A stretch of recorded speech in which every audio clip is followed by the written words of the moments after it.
ناظرین آداب، میں سید بصیر الحسن وفا نقوی اور ایم خورشید صاحب آج پھر آپ کی ایک علمی اور ادبی شخصیت سے ملاقات کروانا چاہتے ہیں۔ ڈاکٹر علامہ اقبال کا اردو شاعری میں، اردو ادب میں، اردو لٹریچر میں جو مقام ہے وہ روز روشن کی طرح واضح ہے۔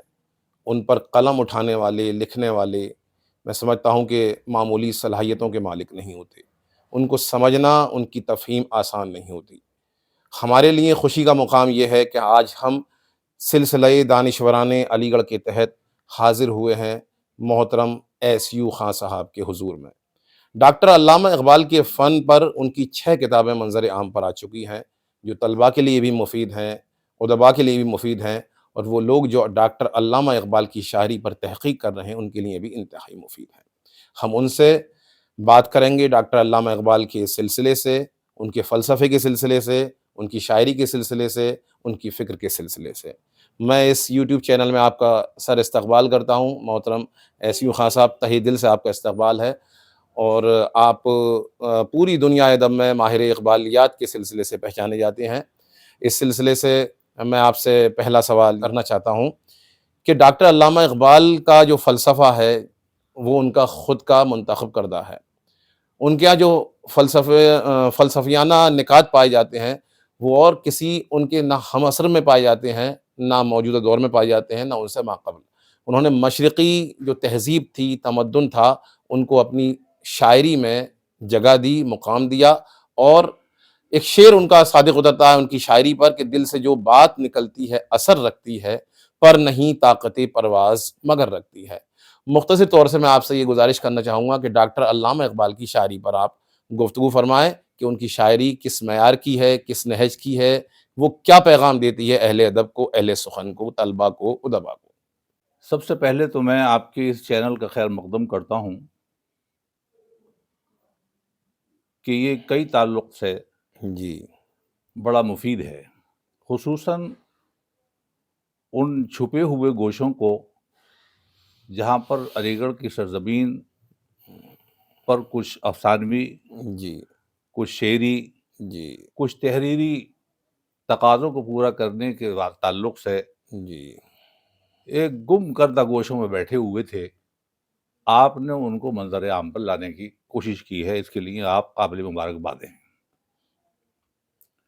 کچھ ایسی شخصیات تھیں جو لوگوں میں پہچانی جاتی تھیں، ان کے سخن کو آپ نے نکھارا ہے، لوگوں سے ان کا تعارف کرایا ہے۔ یہ ایک دوسرا جی آپ کے چینل کا مقصد ہے جو بخوبی واضح ہے۔ دوسری یہ ہے کہ وفا صاحب، جی جی میں آپ کا اور خورشید صاحب کا بھی خیر مقدم کر رہا ہوں، شکریہ، آپ کا بھی کیونکہ آپ شکریہ۔ نے بہت ہی ایسے موضوعوں کو اپنے دانشوران کے تعلق سے جی سمونے کی کوشش کر رہے ہیں جو علی گڑھ کی سرزمین پر پہلے سے موجود تھے، جی اور اب واضح طور پر ان کو دوبارہ علی گڑھ کے لوگ دیکھیں گے، سمجھیں گے، جانیں گے کہ جی کون کون ایسے ہیں جو ادب جی کی دنیا سے واقف ہیں۔ جی جی آپ نے جو سوال کو میرے سامنے پیش کیا، جی چونکہ میں علامہ اقبال کا طالب علم ہوں، سبحان اللہ۔ علامہ اقبال کے شعری مجموعہ جو اردو سے تعلق رکھتا ہے، جی جس میں 4 کتابیں ہیں ان کی، بانگ درا، جی بال جبریل، جی ضرب کلیم، ارمغان ارمغان حجاز، جی یہ ان کی اردو شاعری کا مجموعہ ہے۔ جی جی اگرچہ ان کی کتابیں فارسی میں شعری اعتبار سے کئی اور ہیں، جی جی پیام مشرق جس کے اندر بہت مشہور ہے، جی جی میں نے ان کے کا شعری مطالعہ جب کیا تو ان کے شعر سے مجھے اندازہ لگایا کہ ان کی شاعری مسلمانوں کے دور انحطاط سے شروع ہوتی ہے، کیا بات ہے۔ اوہ دور انحطاط سے شروع ہوتی ہے۔ دور انحطاط سے میری مراد مسلمانوں کا زوال پذیر ہونا ہے، اور وہ وقت ایسا تھا جب مشرقی تمدن اور تہذیب دونوں جی جی مغربی تمدن اور تہذیب کے آگے سر رگو ہو گیا تھا۔ جی اس وقت حالت یہ تھی کہ مشرق کی بات کرنے والا کوئی نہیں تھا۔ واہ، اوئے ہوئے، علامہ اقبال واحد ایسے شاعر ہیں جی جنہوں نے مشرق کی آواز کو بلند کیا، اور آواز کو بلند کہاں کیا، کہاں سے کیا، یہ جی بہت قابل غور ہے۔ جی یورپ کے قیام کے دوران جی جی جی انہوں نے جب یورپ کی چمک دمک تہذیب کو دیکھا، ہوں، تو علامہ اقبال چونکہ حب الوطنی کے شاعر تھے، جی جی ابتدائی شاعری انہوں نے وہی کی تھی جو اس جی وقت رواج تھا۔ رواج تھا، جی جی انگریزوں کے خلاف ملکی محبت کو جی ظاہر کرنا، جی ملک سے عقیدت پیدا کرنا، یہ ان کا بھی تھا اور شعراء کا بھی تھا۔ جی لیکن جی جب وہ یورپ گئے اور وہاں جب انگریزوں کا حال دیکھا انہوں نے، جی جی اور وہاں کی تہذیب دیکھی، جی تو وہ کہتے ہیں مسلمان کو مسلمان کر دیا تہذیب طوفان مغرب نے، طوفان مغرب میں، مسلمان کو مسلمان کر دیا طوفان مغرب نے۔ اب یہ وہ شخص کہہ رہا ہے ہوں، جس کے سامنے قرآن کی ہر آیت کھلی ہوئی، سبحان اللہ، وہ شخص کہہ رہا ہے جس کا مطالعہ احادیث کا، جی جی وہ شخص کہہ رہا ہے جس کا مطالعہ ہوں، تمام اصحاب اکرام کی زندگی سے، جی جی مرد مومن کی زندگی سے۔ جی جی تو اس کا مطلب یہ نہیں ہوا جی کہ وہ اس سے پہلے مسلمان نہیں تھے، جی جی بلکہ مقصد یہ تھا ان کا جی کہ جی جو مسلمانوں کے زندگی کے تقاضے تھے سبحان اللہ، وہ اب ان کی سمجھ میں آئے۔ کیا بات ہے، کیا بات ہے، واہ واہ واہ، واہ واہ واہ، وفا صاحب، جی جی آپ اگر مجھ سے یہ سوال کرتے ہوں، کہ آخر علامہ اقبال کو میں نے کیوں چنا اتنے شاعر ہونے کے بعد، کیا بات ہے، کیا بات ہے، واہ، ایک بہت بڑا شاعر بالکل اس میں کوئی اسد دو اللہ غالب بھی ہیں، بے شک اس میں کوئی دو رائے نہیں ہے، میر تقی میر بھی ہیں، جی جی مومن بھی ہیں، بے شک، لیکن میں نے اصل میں علامہ اقبال کو کیوں چنا؟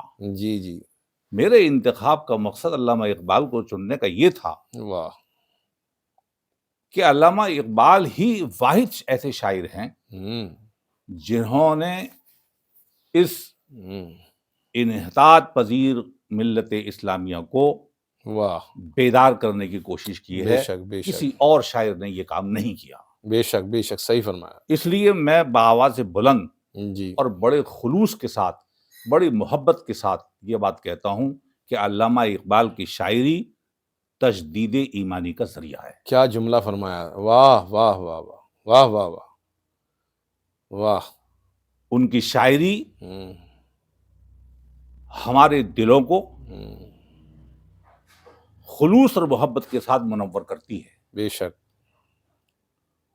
اور اس کے اندر جو کثیف ہوں، مادے ہیں جی جی ان کو ختم کرتی ہے، جی اور ایک ایسے دور کا خواب ہمیں دکھاتی ہے جی جو ہمارا اصل دور تھا، جس کو ہم گولڈن دور کہتے ہیں، جی جو اصحاب کرام کا دور تھا۔ جی علامہ اقبال اپنی شاعری کے تعلق سے، اپنے فکروں کے تعلق سے، اپنے واہ، فلسفے کے تعلق کیا سے بات ہے، قوم کو اسی طرف راغب کرنا چاہتے ہیں۔ کیا بات ہے، ڈاکٹر صداقت اللہ خان صاحب، علامہ اقبال کی تعلیم و تربیت میں کس عظیم شخصیت کا ہاتھ تھا؟ علامہ اقبال ایک ایسے خواب کی تعبیر ہیں، شاید آپ سوال کرتے اس لیے میں نے اس سوال کا جواب بھی اسی میں دوں گا۔ خورشید صاحب، جی جی، ان کے والد نے یہ ان کی خواب دیکھا۔ پیدائش سے پہلے ایک خواب دیکھا۔ وہ ایک وسیع میدان میں ہے اور ایک خوبصورت کبوتر اڑتا ہوا نظر آتا ہے۔ اس خوبصورت کبوتر کو پکڑنے کی خواہش میں بہت سے لوگوں کا جمگٹ ہے، اور ہر شخص یہ چاہتا ہے کہ اس کو میں پکڑ لوں اور یہ میری گود میں آ جائے۔ وہ بار بار کبھی فضا میں اڑتا ہے، کبھی نیچے آتا ہے۔ نور محمد صاحب بھی، جو علامہ اقبال کے والد محترم ہیں، وہ بھی اس بھیڑ کا حصہ ہیں۔ وہ بھی اس کبوتر کی قلابازیوں کو دیکھ رہے ہیں، اور اس کی خوبصورتی کے لیے وہ بھی فرط مسرت سے جھوم جاتے ہیں، اور چاہتے یہ ہیں، ان کی آرزو یہ ہے کہ یہ کبوتر میری گود میں آ جائے۔ الغرض کچھ دیر کے بعد وہ کبوتر از خود ان کی گود میں آ کے گر جاتا ہے۔ اس خواب کے واقعے کو انہوں نے اپنے دوست میر حسن کو سنایا۔ میر حسن نے فوراً کہا کہ تمہارے یہاں ایک بچہ پیدا ہونے والا ہے جو دنیا کے اندر انتہائی مقبول ہوگا اور لوگ بڑے اس کا احترام سے نام لیں گے، انتظار کرو۔ تو یہ وہی شخص ہیں جنہوں نے علامہ اقبال کے والد کے اس خواب کی تعبیر کی تھی، میر حسن صاحب، میر حسن جن کا علامہ اقبال کی تعلیم و تربیت کے اندر سب سے بڑا اور سب سے اہم رول ہے، اور یہ رول ان کی تعلیم و تربیت کے تعلق سے اس قدر آزادانہ تھا کہ علامہ اقبال پر ذرا بھی کسی قسم کی قدغانی نہیں تھی، کوئی پابندیاں نہیں تھیں کہ وہ یہ پڑھیں اور یہ نہ پڑھیں۔ علامہ اقبال مکمل طور سے ان کے درس میں آزاد تھے، اور یہ آزادی علامہ اقبال کی صلاحیتوں کو اجاگر کرنے اور ان کو بروئے کار لانے میں بڑی کامیاب ہوئی۔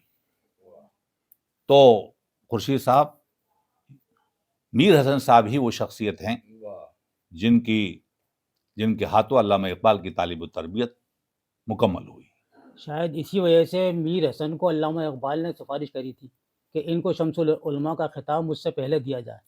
یقیناً جب علامہ اقبال کو سر کے خطاب سے نوازا گیا، اس کے نوازے جانے کے بعد سے پہلے علامہ اقبال نے پوچھا کہ یہ خطاب کیا صرف مجھے مل رہا ہے؟ چونکہ خطاب دینے والے انگریز حکومت تھی، تو انہوں نے کہا کہ صرف آپ کو ہی مل رہا ہے، اور کس کو ملے گا؟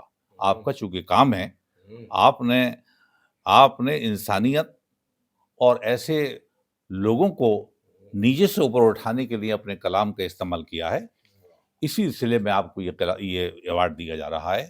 میرا یہ ایوارڈ میں اس ایوارڈ کو اس وقت تک نہیں لوں گا جب تک میرے استاد کو بھی اس سے نہ نوازا جائے۔ کہنے لگا آپ کے استاد کون ہیں؟ تو انہوں نے اپنے استاد کا نام لیا، پھر ان کو بلایا گیا اس میں پروگرام کے اندر، اور علامہ اقبال نے اپنے استاد کو اپنے اس انعام لینے سے پہلے ان کو یہ خطاب ان کو دلوایا گیا۔ یہ ان کی تربیت اور ان کی محبت کا اثر تھا۔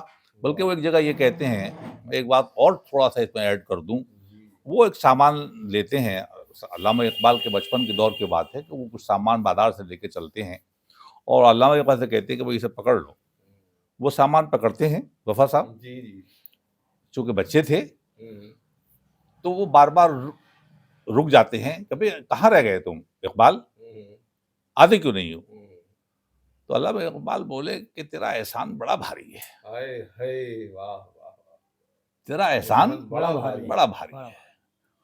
تو علامہ اقبال نے ان کے تعلیم و تربیت کے احسان کو بھی خوب نبھایا، خوب وفا کی اس کے ساتھ میں، اور یہ وفا کا ہی نتیجہ تھا کہ اپنے سر کے خطاب لینے سے پہلے ان کو خطاب دلوایا۔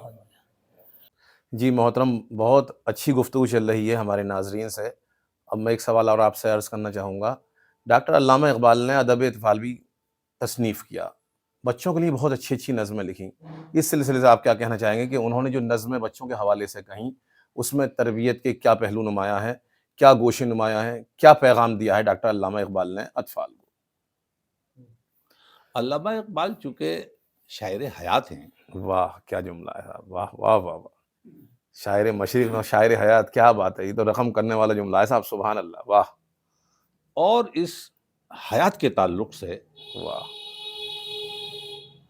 اللہ کی وہ مخلوق جس کو اللہ نے جی آسن تقویم کا نام دیا ہے، بے شک بے شک بے شک، اس سے پہلے سب سے پہلے بچہ ہی تو ہوتا ہے۔ جی جی جی صحیح بات ہے۔ تو بچوں کی ہوں اعلیٰ تربیت کے لیے، ہوں بچوں کو علم و فن ہوں، پر راغب کرنے کے لیے، جی جی بچوں کو ملت اسلامیہ کے اس شجر سے جوڑنے کے لیے، جی جی جس شجر کو شجر کہن کہا گیا ہے، جی جی جی جی اور کہا گیا ہے اس کے بارے میں پیوست رہ شجر سے جی، کیا بات ہے، امید بہار رکھ، واہ، اگر تم ملت کے شجر سے بے واسطہ رہے گا ہاں ہاں تو تجھے بہاریں ملیں گی۔ واہ، اور اگر اس سے ٹوٹ جائے گا ہوں، تو بالکل ایسا ہی ہوگا جیسے پیڑ سے کوئی ڈالی ٹوٹ جاتی ہے کیا اور وہ کسی بھی بہار سے، کسی بھی موسم سے، جی کسی بھی بارش سے، جی کسی بھی حکمت سے وہ پھر ہری نہیں ہو سکتی۔ جی علامہ اقبال نے بچوں کے لیے کئی نظمیں لکھی، جی جی علامہ اقبال نے بچوں کے لیے باقاعدہ نثری بھی جی تحریریں کی ہیں، جی جی ان کی تعلیم و تربیت کے بارے میں کی ہیں، ان کے اسکول کا انہوں نے باقاعدہ ایک عمر کے حساب سے جی جی وہ بنایا، نصاب بنایا ہے نصاب بنا جی کہ اس عمر کے اندر یہ کتابیں ہوں گی، اس جی عمر جی کے اندر یہ کتابیں ہوں گی۔ جی جی بہت بڑا موضوع ہے یہ بھی، جس طرح سے جی انہوں نے عورتوں کے لیے لکھا، جی جدید عورتوں کے لیے لکھا، جی جی قدیم عورتوں کے لیے لکھا، کیا ایسے انہوں نے بچوں کے لیے بھی بچوں لکھا۔ لب پہ آتی ہے دعا بن بن کے کے تمنا میری، ہائے ہائے کیا زندگی زندگی شمع کی صورت صورت صورت خدا خدایا میری۔ واہ اب زندگی شمع کی صورت کب ہوگی واہ خورشید صاحب؟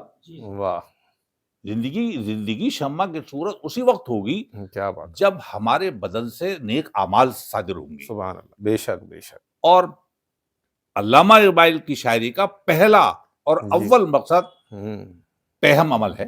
بے شک عمل سے زندگی بنتی ہے عمل سے زندگی بنتی ہے، جنت بھی جہنت بھی، ہاں یہ خاکی اپنی فطرت میں نہ نوری ہے نہ ناری ہے۔ بے شک بے شک آدمی اس وقت تک آدمی نہیں ہو سکتا جی جی جب تک کہ وہ باعمل نہ ہو۔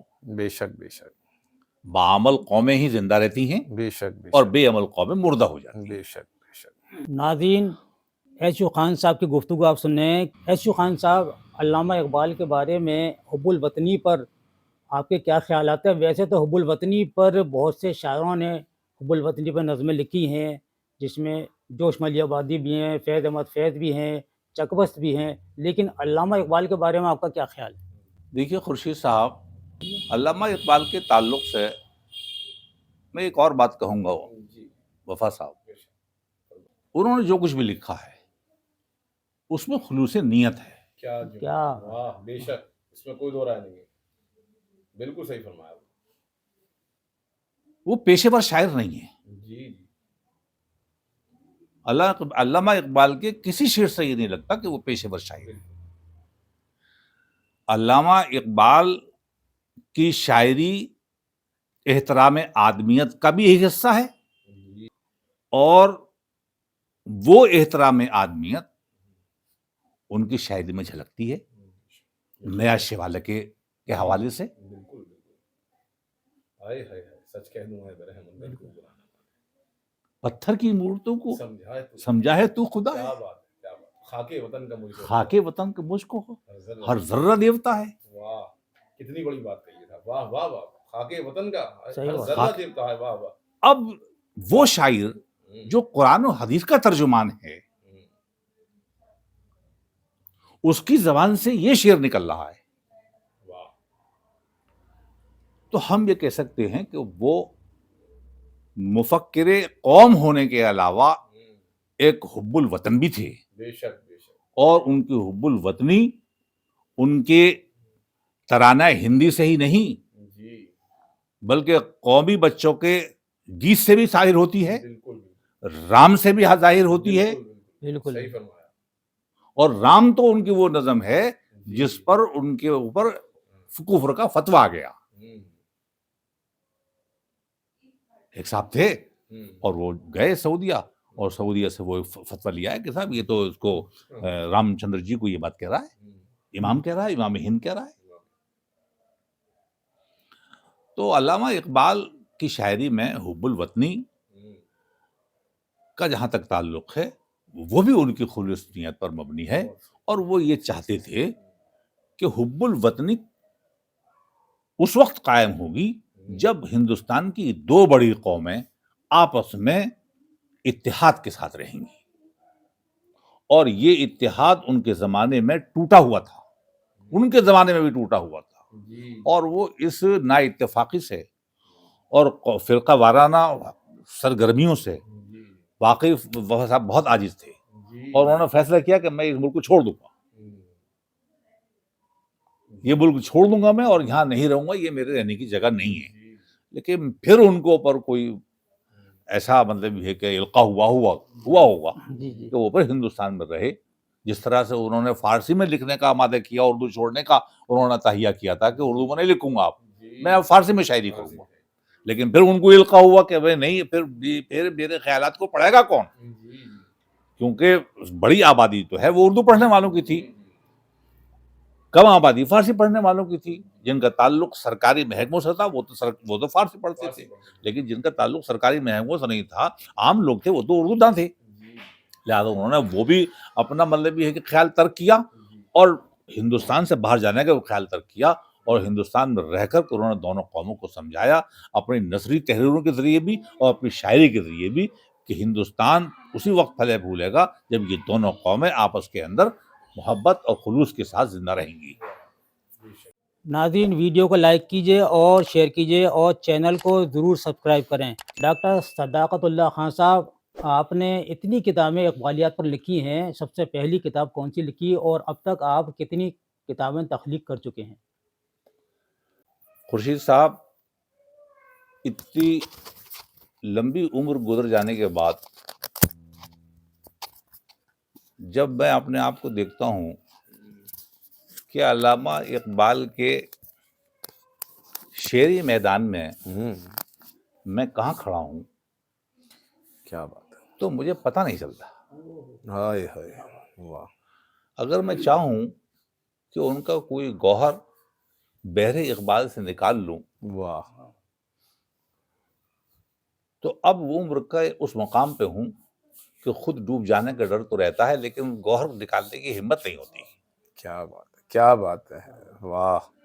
تاہم ہوں، یہ آپ لوگوں کی، دوستوں کی اور اردو ادب سے محبت کی وجہ ہے جی، کہ میں نے علامہ اقبال کو چنا، اور ایسے شاعر کو چنا جو واقعی بقول آپ نے شروع میں بتایا کہ اتنا مشکل شاعر ہے جی کہ اس کی تفہیم جی بہت مشکل ہے. جی جی بالکل.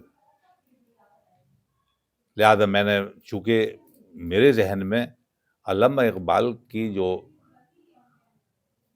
شبیہ ہے وہ ایک مرد مومن کی شبیہ ہے. سبحان اللہ. جس طرح سے وہ اپنی شاعری کے اندر شاہین کو واہ،